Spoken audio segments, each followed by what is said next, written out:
नमस्कार। इनसे थोड़ा बुखार था, गले में थोड़ी खराश थी। इतवार को थोड़ा बुखार होना शुरू हुआ तो सबने सुझाव दिया कि कोरोना का वक्त चल रहा है और यही सिम्टम्स होते हैं कि कोरोना का टेस्ट करा लेना चाहिए। कल सुबह कोरोना का टेस्ट हुआ था, शाम तक रिपोर्ट नेगेटिव आई।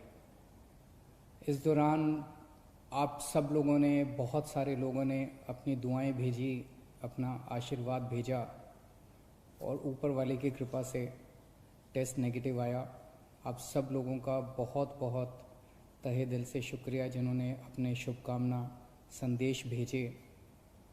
मैं अपने घर में ही एक कमरे में अपने आप को बंद किए हुए पिछले 2 दिन से देख रहा था।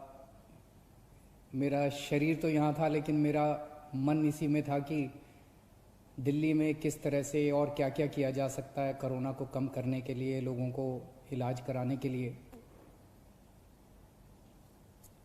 आज दिल्ली की जो पोजीशन है,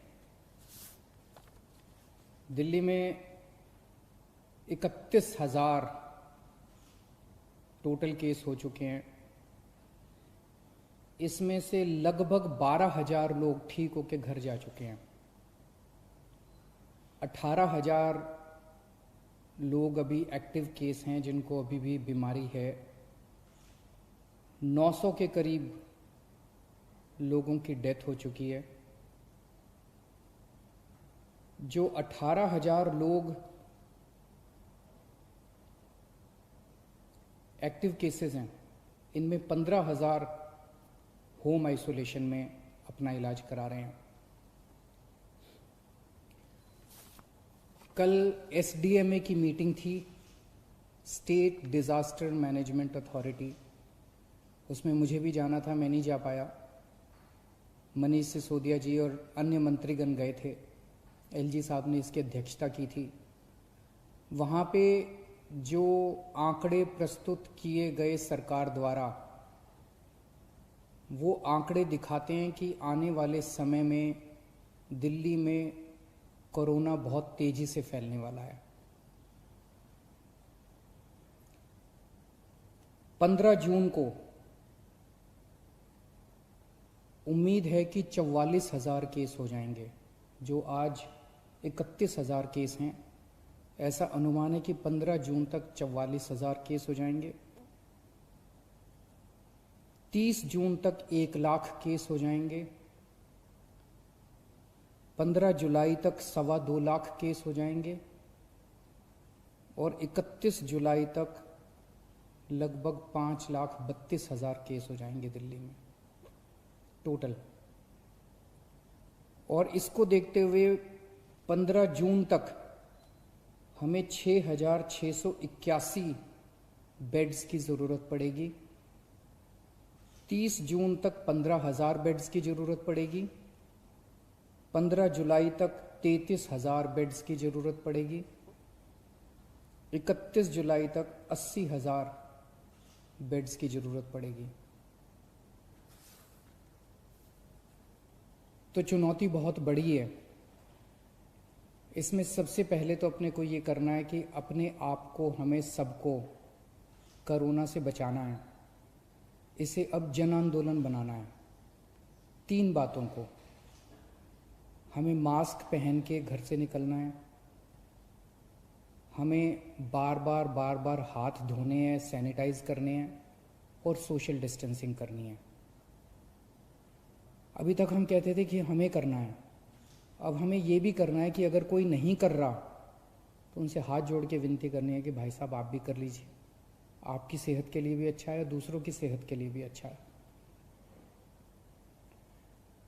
क्योंकि अगर कोई और नहीं कर रहा तो उसकी वजह से दूसरों को फैल सकता है, उसकी वजह से कोरोना दूसरों को हो सकता है। तो इसे अब जन आंदोलन अपने को बनाना है, सबको खुद भी करना है और दूसरों से भी करवाना है। जैसे ऑड इवन में हमने जन आंदोलन किया था ना, ऑड इवन में हम भी करते थे और अगर कोई फॉलो नहीं कर रहा तो गाड़ी रोक के शीशा नीचे करके उसको कहते थे कि भाई साहब घर चले जाओ, आपका व्हीकल आज ऑड है या इवन है, ये ठीक नहीं है। ऐसे इसको भी अपने आप को जन आंदोलन बनाना है।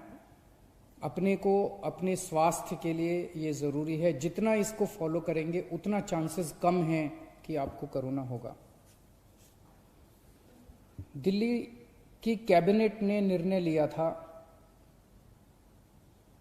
कि कोरोना के दौरान दिल्ली सरकार के अस्पतालों में दिल्ली में रहने वाले लोगों का इलाज हो, क्योंकि जैसे मैंने अभी आपके सामने बताया कि आने वाले समय में बेड्स की बहुत ज़रूरत पड़ेगी। सोमवार को केंद्र सरकार ने दिल्ली की कैबिनेट के उस निर्णय को पलट दिया और केंद्र सरकार ने, एलजी साहब ने आदेश जारी किया है कि दिल्ली के हर अस्पताल में सबका इलाज किया जाएगा। मैं देख रहा था टीवी पे कुछ लोग कह रहे थे कि केंद्र सरकार दिल्ली की कैबिनेट के फैसले को पलट नहीं सकती। एलजी साहब के पास दिल्ली के फैसले को, दिल्ली में चुनी हुई सरकार है, अभी कुछ महीने पहले चुनाव हुए थे जिसमें 62 सीट आई थी। दिल्ली की चुनी हुई सरकार के कैबिनेट के निर्णय को एलजी साहब या केंद्र सरकार पलट नहीं सकते। कुछ लोग ऐसा कह रहे थे। कुछ लोग कह रहे थे कि दिल्ली में खुद इतने सारे केस हो रहे हैं, दिल्ली के लोगों को खुद इतने बेड्स की ज़रूरत पड़ेगी। मेरा अब ये कहना है, केंद्र सरकार ने निर्णय ले लिया, एलजी साहब ने आदेश पारित कर दिया। ये समय असहमतियों का समय नहीं है, ये समय एक दूसरे से डिफर करने का समय नहीं है। अब जो निर्णय हो गया केंद्र सरकार का, एलजी साहब ने जो आदेश दे दिया उसको लागू किया जाएगा। एलजी साहब के आदेश को अक्षरशः लागू किया जाएगा, केंद्र सरकार के निर्णय को लागू किया जाएगा। अब इस पे कोई असहमति नहीं करनी, अब इस पे कोई वाद विवाद नहीं करना, अब इस पे कोई लड़ाई झगड़ा नहीं करना। ये सब लोग, मैं जितने सरकार के अंदर भी हैं, जितने पार्टी के लोग हैं, मैं सबको मैसेज देना चाहता हूं कि एलजी साहब के आदेश को लागू किया जाएगा, केंद्र सरकार के निर्णय को लागू किया जाएगा। चुनौती है, बहुत बड़ी चुनौती है, अभूतपूर्व चुनौती है। जैसा मैंने कहा, 15 जुलाई को दिल्ली में 33,000 बेड्स की जरूरत पड़ेगी दिल्ली वालों के लिए। 31 जुलाई को 80,000 बेड्स की जरूरत पड़ेगी। बाहर से कितने लोगों के आने की उम्मीद है? मोटे मोटे तौर पे देखें तो दिल्ली के अस्पतालों में जब कोरोना नहीं था, नॉर्मल टाइम में दिल्ली के अस्पतालों में 50% लोग दिल्ली के बाहर से आके इलाज कराते हैं। तो अगर वो अभी माना जाए तो जितने बेड्स हमें दिल्ली के लोगों के लिए चाहिए, उतने ही बेड हमें दिल्ली से बाहर से आने वाले मरीजों के लिए, हमारे भाई बहनों के लिए चाहिए होंगे। तो 15 जुलाई को दिल्ली के वालों के लिए 33,000 बेड चाहिए, तो सारे मिला के बाहर वाले भी अगर मिलाएंगे तो 65,000 बेड्स की जरूरत पड़ेगी। और 31 जुलाई को 80,000 बेड अगर दिल्ली वालों के लिए चाहिए तो लगभग 1.5 लाख टोटल बेड्स की ज़रूरत पड़ेगी। बहुत ज़्यादा बड़ी चुनौती है, आसान काम नहीं है।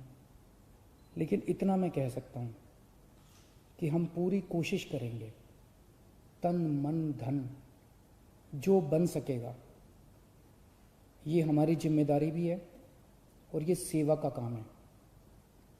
मैं खुद निकलूँगा, कल से परसों से मैं खुद ज़मीन पे उतरूँगा, मैं खुद जाके स्टेडियम्स को, बैंक्वेट हॉल्स को, होटल्स को तैयार करवाएंगे हम लोग। जितना ज़्यादा से ज़्यादा हो सकेगा हम कोशिश करेंगे। मैं बस इतना कह सकता हूँ कि हमारी कोशिशों के अंदर ईमानदार कोशिश होगी और पूरी कोशिश होगी, कोई कमी नहीं होगी। लेकिन ये विपदा इतनी बड़ी है, ये मुसीबत इतनी बड़ी है, मानव जाति के इतिहास में शायद इतनी बड़ी विपदा कभी नहीं आई। हमारे काम में 100 कमियां रह सकती हैं, लेकिन हमारी नीयत में और हमारी कोशिश में आपको कमी नज़र नहीं आएगी। मैं पड़ोसी राज्यों से भी, वहाँ की सरकारों से भी निवेदन करता हूँ, अपील करता हूँ कि वहाँ समुचित व्यवस्था करें अपने अपने बेड्स के लिए और मरीजों के लिए। कर भी रहे होंगे, मैं किसी को दोष नहीं निकालना चाहता, कर भी रहे होंगे ताकि कम से कम लोगों को दिल्ली आने की ज़रूरत पड़े। इस दौरान मैं देख रहा था कि मीडिया वाले बहुत अच्छा काम कर रहे हैं। मैं मीडिया को सैल्यूट करना चाहता हूँ, मैं मीडिया को साधुवाद धन्यवाद देना चाहता हूँ। आपने हमारी जो जो कमियां रह जाती हैं, आप रोज़ हमारी कमियां बताते हैं और वो कमियां हमें सीखने का एक मौका देती हैं। आपने हमारे ऐप में इतनी सारी कमियां बताई, उन कमियों को पिछले एक हफ्ते के अंदर हमने काफ़ी दूर किया है। अभी भी कुछ कमियां हो सकती हैं, आप प्लीज़ हमें ज़रूर बताइएगा। काफ़ी कमियों को ऐप में दूर किया, लेकिन अभी भी जो कमियां हो हमें ज़रूर बताइएगा। मैं देखता हूं कि लगभग हर चैनल पे कुछ पेशेंट्स को या पेशेंट्स के रिश्तेदारों को, दोस्तों को, वो किस तरह से बताते हैं कि कई अस्पतालों में गए, मैं पहले इस अस्पताल में गया, मैं इस अस्पताल में गया, मैं इस अस्पताल में गया, मुझे इलाज नहीं मिला, मुझे बेड नहीं मिला। मैं सोच रहा था कि टोटल कितने 10, 12, 15 चैनल होंगे। उन 15 चैनलों पे 15 या 20 केसेस बताए जा रहे होंगे, लेकिन ऐसे लोगों की संख्या जिनको तकलीफ हो रही है, जिनको बेड नहीं मिल रहे, उससे कहीं ज़्यादा है। केवल 15-20 लोग नहीं हैं जो टीवी पे आए। लेकिन मैं आपकी जानकारी के लिए बता दूं, पिछले एक हफ्ते में एग्जैक्टली 8 दिन में दिल्ली के अस्पतालों में 1900 लोगों का एडमिशन हुआ, 1900 लोगों को बेड मिले हैं दिल्ली के अस्पतालों में। और आज 4200 बेड अभी खाली हैं। लेकिन ये 4200 बेड मोस्टली सरकारी अस्पतालों में खाली हैं, प्राइवेट के मोस्टली भर गए हैं। उसका भी इंतजाम कर रहे हैं, कोशिश कर रहे हैं। लेकिन पिछले 8 दिनों में 1900 लोगों को बेड मिले। लेकिन एक तरफ जहां 1900 लोगों को बेड मिले, वहीं कम से कम 150-200 लोगों को बेड के लिए धक्के भी खाने पड़े। तो जब टीवी चैनलों के ऊपर एक एक केस बताया जाता है, मेरी टीम एक एक केस पे गौर करती है और हम उससे सीखने की कोशिश करते हैं। एक तरफ हम कोशिश करते हैं कि उस व्यक्ति को हम उसकी विपदा दूर कर सकें, और दूसरी तरफ उसे तकलीफ क्यों हुई, हमारे सिस्टम में कहाँ कमी थी, उस कमी को सीख के उस सिस्टम की कमी को हम दूर करने की कोशिश करते हैं, ताकि आने वाले और किसी को तकलीफ ना हो।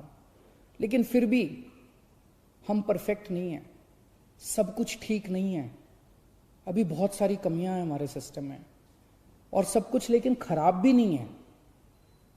काफ़ी कुछ काम हुआ भी है, हमारे डॉक्टर्स लगे हुए हैं, हमारे नर्सेस लगे हुए हैं, सरकारी ऑफिसर्स लगे हुए हैं, पुलिस वाले लगे हुए हैं, सब लोग बहुत काम कर रहे हैं। लेकिन अभी भी बहुत सारी चीज़ें ठीक करनी है। मेरी मीडिया के साथियों से निवेदन है कि इसी तरह से आप हमें अपने चैनल पे तो दिखाते ही हैं, लेकिन अगर चैनल के अलावा भी कहीं कोई आप कोई स्टोरी ना दिखा पाएँ, कहीं कोई कमी नजर आए, तो फ़ोन कर देना, उसको हम ठीक कराने की कोशिश करेंगे। और सबसे ज़रूरी बात, ये समय आपस में लड़ने का नहीं है, ये समय राजनीति का नहीं है। मैं देखता हूँ आपस में ये पार्टियां सारी लड़ रही हैं। बीजेपी वाले आम आदमी पार्टी से लड़ रहे हैं, आम आदमी पार्टी वाले कांग्रेस से लड़ रहे हैं, कांग्रेस वाले बीजेपी से लड़ रहे हैं, वो उससे लड़ रहा है, वो उससे लड़ रहा है। अगर हम सारे आपस में लड़ते रहे तो कोरोना जीत जाएगा। और जो एक आम आदमी बैठ के टीवी चैनल देखता है, वो सोचता है यार ये क्या पार्टियां हैं, आपस में लड़ रही हैं, मेरी किसी को परवाह नहीं है। हमें आपस में नहीं लड़ना, हमें इस टाइम एकजुट होना है, हमें एक देश बनना है। जब तक सारे मिलके नहीं लड़ेंगे, बीजेपी, कांग्रेस, आम आदमी पार्टी, ये पार्टी, वो पार्टी, डॉक्टर्स, नर्सेज, पुलिस, सारी संस्थाएं, समाजसेवी संस्थाएं, धार्मिक संस्थाएं, जब तक सारा देश मिलके एक साथ नहीं लड़ेगा, तब तक हम कोरोना को नहीं जिता पाएंगे। आप सोच भी नहीं सकते कितनी बड़ी विपदा है ये। आपस में नहीं लड़ना, सारी सरकारों को मिलके, सारी संस्थाओं को मिलके, सारी पार्टियों को मिलके हमें एकजुट होके कोरोना को हराना है। अगर हम आपस में लड़े, कोरोना जीत जाएगा, और अगर हम एकजुट हो गए, हम कोरोना को हरा लेंगे। शुक्रिया।